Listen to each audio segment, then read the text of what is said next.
Yo, what the fuck is happening to Morty this season? That shit's a little unprecedented, but like, goddamn, like I've been watching the new Rick and Morty season just for like a thing to like get my mind off shit going on right now. But wow, season 9 is like way fucking better than I ever expected it to be. I'll be real. Like I think I might even like it more than seasons 1, 2, and 3 so far. It's just been like hit after hit after hit, man. But yeah, I'm not here to glaze the little pickle, man. I'm here because what the fuck just happened? So it's Requiem of a Mort. Requiem of a Mort. If you have like a passing knowledge on the film that this title is pastiching, it makes the contents of the episode a lot more upsetting. Rick just says like the most like deep cutting shit to Morty ever, and how he just like references the fact that, you know, Morty was scared of being seen as like bait for Rick Prime, but like Rick assured him in the past. He just straight up called Morty bait because he was pissed at him because he fucked up the distillery. Which, I mean, yeah, I'd be pissed too, but I don't know if I'd go that far. And, you know, instead of like, because even Rick was like, oh God, I didn't mean that, I should not have. Instead of like cashing it out with him, he just sticks a spider in his brain and it like eats his empathy, but like poops out like an intense dopamine from it. So like he can get Morty to just be like completely agreeable for like him getting like this rare potato so he can start up his distillery again. You know, typical Rick shit. Oh God, I don't even know if I want to talk about like the Jerry P plot. That was out of left field. One thing at a time. Yeah, so obviously like it's weird that they're doing like the exact same concept again with like the worms on Jerry, but now it's like the little creature in Morty.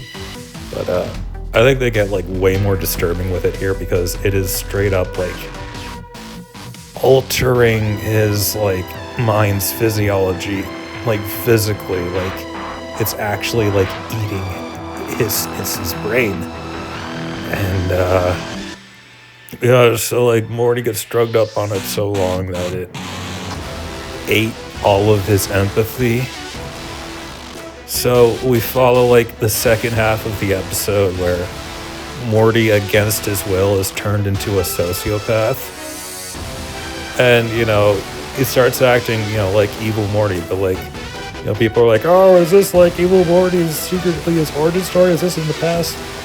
No, like literally I mentioned like all the way back, like they reference like story events we've seen in the show in the past.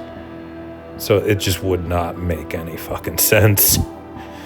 But they're obviously paralleling it thematically, and that has me in a very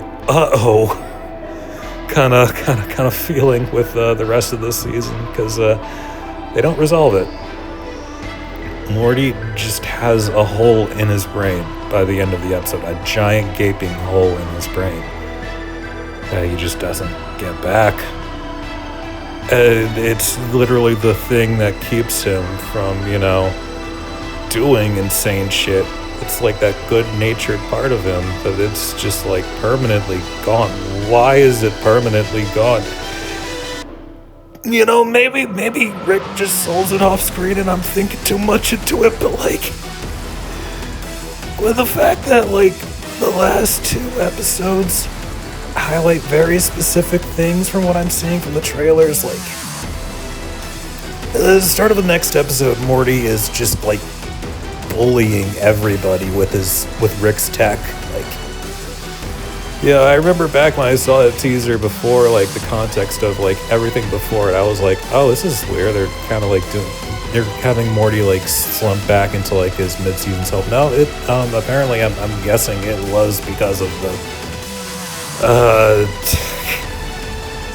hole in his brain. I think there's gonna be like a 3-part season finale about Morty getting a hole in his brain and potentially doing some fucked up shit, possibly worse than evil Morty, or, I think more depressingly, he just finally, like, has enough of this Rick, and just leaves to somewhere else in the multiverse where Rick can't find him. And that's also a depressing thought. I remember for the longest time I was like, I miss when like the show would like end on cliffhangers that they pick up in the next season, because they kind of stopped doing that at a certain point. If they're doing that now, with like that being the emotional gut punch low they end the season on, oh my fucking god. Because they've already put like so much focus on the fact that Rick is just completely directionless now that he's, solved all his problems. So like the only thing he even has left at this point is Morty. What's gonna happen when he loses our Morty? This could be a really, really depressing season conclusion. Which would be, I think, even more awesome because of how it juxtaposes the way, like, the very beginning of it was, like, super light and breezy. But, I don't know, man. The finale title is going to be Field of Dreams, and, it's kind of foreboding, given, again, Morty's brain may have been permanently fucked with by Rick, by a guy he slowly grew his trust back towards. Oof. I'm strapped in, man. Wow. Okay. I didn't even think I was gonna do this, but like, it's been like half funny and half, like eating up in my brain, like a spider. That's gonna turn me into a freak if I don't get that damn spider out. Let me add that it's upsetting in particular because, it's not an evil Morty origin story. It is happening to our Morty. And one thing that the show is consistent about is following the same Morty, even in like all the multiverse switch ups. Like, that's our Morty. That's our boy. It's my boy. Writers, what are you doing to my boy?